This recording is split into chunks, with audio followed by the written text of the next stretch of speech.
commences à voir, tu commences à te dire j'aimerais plutôt faire comme ci ou comme ça, mais ça se construit déjà en amont du travail concret.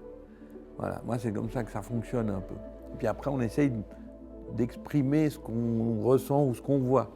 Et c'est là où on commence à discuter des choses. Et puis lui, de son côté, je pense que c'est exactement pareil. Mais en fait, c'est pas une feuille blanche remplie par un ingénieur et puis on se dit, on fait la construction, voilà, c'est pas ça.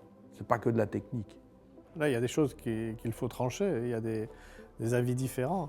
Mais à la fin, ce qu'il en reste, je crois qu'Enrico et moi-même, on est parfaitement en accord et entièrement satisfait du résultat. Il n'y a aucun compromis. Jusqu'aux vis de bride, on a voulu qu'elle ne se voie pas.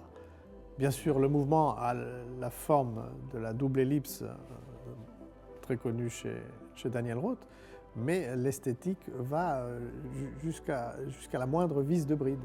Une fois qu'on a terminé ce design de pont d'esthétique, on a invité Daniel Roth à venir le voir et il a été complètement bluffé par la qualité, l'esthétique, la technique, tout ça, ça l'a vraiment touché. On va tellement loin dans la perfection voulue, c'est qu'on veut satisfaire bien sûr le collectionneur, mais on veut satisfaire davantage l'horloger qui va démonter la pièce. Et ça, c'est le challenge le plus fort.